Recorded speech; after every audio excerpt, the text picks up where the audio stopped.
Assalamualaikum dan salam sejahtera. Saya Farazana Nazrin melaporkan dari Berita Semasa. Sampah sarap punca pencemaran di Pulau Pelancongan. Ini yang dikatakan oleh Tan Sri Joseph Kurup. Penduduk di sekitar bandaraya Kota Kinabalu ini, khususnya berhampiran tebing sungai dan pesisir pantai, diminta tidak membuang sampah ke dalam air kerana perbuatan itu mengakibatkan bahan buangan hanyut ke pulau-pulau pelancongan berdekatan sekaligus mencemarkan persekitarannya. Bekas Timbalan Menteri Sumber Asli dan Alam Sekitar iaitu Tan Sri Joseph Kurup berkata, perbuatan tidak bertanggungjawab yang sudah berlarutan sejak sekian lama itu perlu dihentikan segera. Semua sampah dan sisa buangan datang dari 3 batang sungai sekitar Kota Kinabalu dan masuk terus ke laut. Ini merupakan punca utama berlakunya pencemaran alam sekitar di pulau-pulau di sini. Mereka yang tinggal berdekatan sungai dan laut menjadi penyumbang utama kepada masalah ini, katanya pada sidang akhbar selepas melawat pejabat Taman-Taman Sabah di Pulau Manukan. Beliau mengulas masalah sampah sarap dari tanah besar yang masih menjadi masalah utama di beberapa pulau pelancongan yang jaraknya kira-kira 5 batu nautika dari Pulau Manukan. Sehubungan dengan itu, pihaknya akan melancarkan aktiviti kesedaran mengenai alam sekitar dan kepentingan penjagaannya bagi memastikan khazanah alam tersebut tidak dicemari. Langkah itu, katanya, adalah wajar supaya sebarang perbuatan atau kegiatan yang boleh mencemar atau merosakkan alam sekitar dapat dicegah untuk jangka masa yang panjang. Sasaran utama kita ialah generasi muda supaya mempunyai kesedaran tinggi mengenai perlunya memelihara alam sekitar. Selain itu, kita juga mahu penguatkuasaan undang-undang dilakukan. Sekian dari saya, Farazana Nazrin, melaporkan dari Berita Semasa. Assalamualaikum dan salam sejahtera. Terima kasih.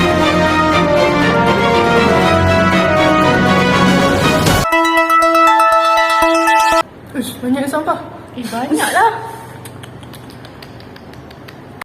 Macam mana ni melalui kita ni mesti banyak datangnya keburukan alam sekitar. Apakah keburukannya? Bagi pendapat saya, keburukan mencemarkan alam sekitar akan mendatangkan kebiakan nyamuk yang bahaya seperti nyamuk Aedes. Hal ini kerana jika sampah yang dibuang secara merata-rata yang mengandungi bahan kimia atau bahan organik seperti sisa makanan atau najis, jika dibuang secara berterusan ke dalam kawasan air akan mengandungi jumlah nutrien yang berlebih-lebihan. Sebenarnya saya ada baca satu ayat Al-Quran dari surah Ar-Rum ayat 41. Ayat tersebut bermaksud telah wujud kerosakan di laut dan di darat kerana perbuatan manusia, supaya Allah merasakan dari sebahagian mereka akibat perbuatan mereka agar mereka kembali ke jalan yang benar. Oh begitu. Terdapat keburukan mencemarkan alam sekitar yang lain seperti menjejaskan kesihatan masyarakat seperti penyakit demam denggi, keracunan makanan atau sebagainya. Selain itu, keburukan mencemarkan alam sekitar juga akan mewujudkan pencemaran udara jika masyarakat melakukan pembakaran secara terbuka di tempat pembuangan sampah. Seterusnya, akan mewujudkan pencemaran bau jika masyarakat membuang sampah secara berterusan dan tidak berkala. Sekaligus, ia akan memberikan visual yang negatif yang menjejaskan imej sesuatu kawasan tersebut yang memberi gambaran bahawa penduduk di kawasan tersebut tidak pembersih. Jadi, apa pendapat korang untuk mengurangkan pencemaran alam sekitar ini? Saya rasa kita boleh guna cara 3R. 3R adalah recycle, reduce, reuse. Dan adalah kita semuda. Kita semuda merupakan proses penukaran sesuatu bahan kepada bahan yang lain ataupun objek baharu.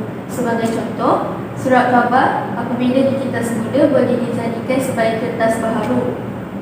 Tetapi kita harus ingat bahawa tak semua bahan boleh kita semuda kerana bahan terbagi kepada dua, iaitu biodegradasi dan juga tak biodegradasi. Biodegradasi merupakan bahan yang boleh dicipta semula, manakala tak biodegradasi merupakan bahan yang tidak boleh dicipta semula. Terdapat 2 poin ataupun sisi penting untuk memupuk kesedaran amalan kita semula. Yang pertama bermula daripada rumah. Kita boleh menghasilkan bahan-bahan mengikut jenisnya, iaitu kaca, plastik dan aluminium. Kita Kita juga boleh mengintai semula di laman sendiri menggunakan barang-barang kebun dan juga menanam pokok. Mengintai semula merupakan cara yang ringkas untuk mengembalikan zat-zat kepada tanah apabila rumput itu mereput. Yang kedua, mengintai semula di sebuah komuniti. Pusat kita semula yang diwujudkan memberi ruang dan kemudahan kepada masyarakat untuk menghantar bahan-bahan bagi tujuan pengitaran semula. Hal ini kerana mereka mempunyai mesin khas untuk kita semula dan juga terdapat tong-tong khas yang disediakan di sana. Terdapat 3 warna umum iaitu warna biru, warna coklat dan juga warna jingga. Warna coklat adalah untuk kaca, warna biru adalah untuk kertas dan juga warna jingga adalah untuk aluminium. Saya yakin itu semua dah biasa dengar tentang 3R kan? Betul. Jadi, pendedahan awal dari sekolah sudah terbukti berkesan. Kemudian, melalui projek-projek komuniti, ini akan membantu meningkatkan kesedaran dan semangat masyarakat untuk mengamalkan amalan kita sendiri. Yang kedua, reuse, iaitu penggunaan semula barangan yang telah digunakan. Saya ada baca ayat Quran yang berkaitan dengan larangan melakukan pembaziran, yang juga berkait rapat dengan amalan reuse yang awak cakapkan sebentar tadi. Ayat ni dari surah Al-Isra ayat 26 hingga 27 yang bermaksud, dan janganlah kamu melakukan pembaziran, sesungguhnya orang yang membazir itu adalah saudara syaitan, sedangkan syaitan itu adalah makhluk yang sangat kufur kepada Tuhannya. Sebenarnya ayat ini memberi gambaran jelas kepada kita bahawa amalan pembaziran itu merupakan amalan yang sangat kecil yang wajib kita sebagai umat Islam yang beriman kepada Allah hindari. Faham? Sebagai contoh, beg-beg dan bekas-bekas yang telah digunakan, kita boleh gunakan semula untuk menyimpan barangan di rumah. Seperti yang kita biasa lihat pada hari ini, kebiasaannya ibu-ibu akan meletakkan barangan mentah seperti ikan ke dalam bekas plastik seperti bekas aiskrim. Kemudian, tayar lama juga boleh diberikan kepada kedai tayar untuk dikita semula, dan baju-baju lama juga boleh dijadikan sebagai alas cushion, alas meja ataupun kain perca. Baju-baju lama tu saya ada baca beberapa hadis yang situasi dia sama dengan apa yang awak cakap tadi. Hadis yang pertama diriwayatkan bahawa Rasulullah SAW pernah menampal dan menjahit kasut dan baju baginda supaya jangka hayat baju dengan kasut tu lebih panjang.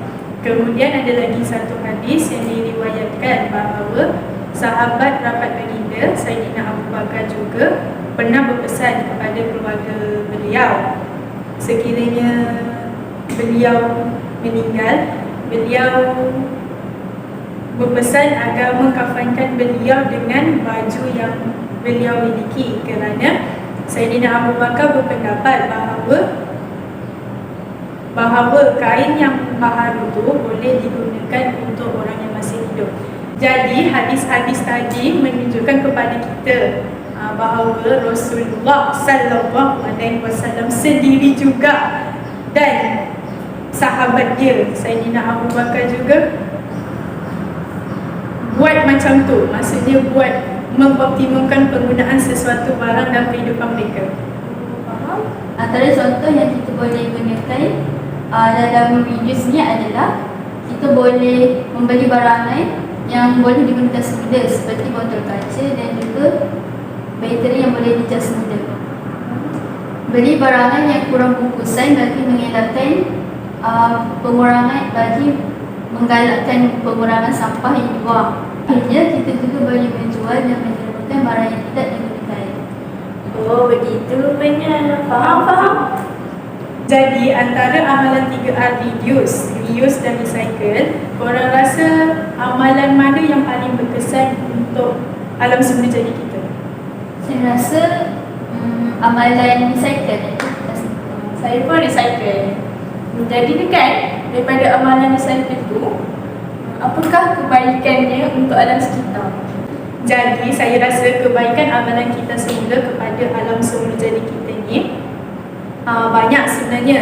Tapi saya nak tekankan amalan kita semula ni sebenarnya boleh dikira sebagai satu ibadah kalau kita betul-betul niat buat perkara itu kerana Allah. Saya rasa yang paling ketara ialah pengurangan sampah.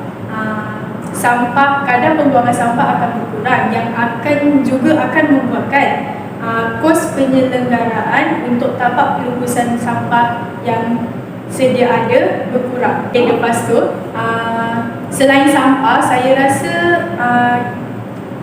akan juga mengurangkan pemindahan komuniti dan hidupan liar. Dengan amalan kita semula ni, insya-Allah negara kita akan lebih bersih. Macam satu hadis yang diriwayatkan oleh Khatib Al-Baghdadi, sesungguhnya Islam itu bersih. Oleh itu, jagalah kebersihan. Tidak ada yang masuk syurga melainkan orang yang bersih. Hai Bina. Hai. Boleh saya tanya awak satu soalan? Ada beberapa soalan tentang kisah semula. Yang pertama, apa yang awak tahu tentang kisah semula? Kita semua tu atau macam recycle kan. So saya tahu yang macam kita boleh guna benda yang sama yang boleh perbuat lagi sekali. So lepas tu kita jaga kita punya alam sekitar kan, guna recycle. So itu yang benda yang baik saya tengah tahu. Okey Bina, soalan yang kedua, apa pandangan awak sebagai seorang penganut agama Hindu terhadap menjaga alam sekitar? Supaya alam Hindu. So macam tu kita punya masa kita sejak kecil kan. So kita kan ada ajar kita buat recycle, kena jaga air, jangan basi kan. Semua benda-benda tu. So dari kan ada special untuk agama Hindu. Semua orang buat macam yang sama je. So untuk agama Hindu kita buat macam kita kena buat benda yang kita punya style lah. Macam jika kita nak buat apa-apa recycle kan, ada yang recycle yang kita buat boleh buat benda-benda macam paper kan. So kita boleh guna untuk prayers juga. Untuk paper tu kita boleh recycle untuk paper, untuk prayers, bawa apa-apa makanan ke atau apa-apa indahan, kita boleh guna paper tu. So, lepas tu kita boleh buat benda lain, sembarang lain. Itu yang tengah fikir. So itu yang kita punya proses lah supaya agama Hindu Sama je kan? Sama je. Sama je. Semua agama yang sama, tapi kita buat yang kita punya style je. Style je different. Semua agama macam kita boleh fokus disiplin, kena jaga kita punya kelas semula. Kan Mother Nature kita punya ibu. So kita kena jaga kita punya ibu. Itu je. Terima kasih.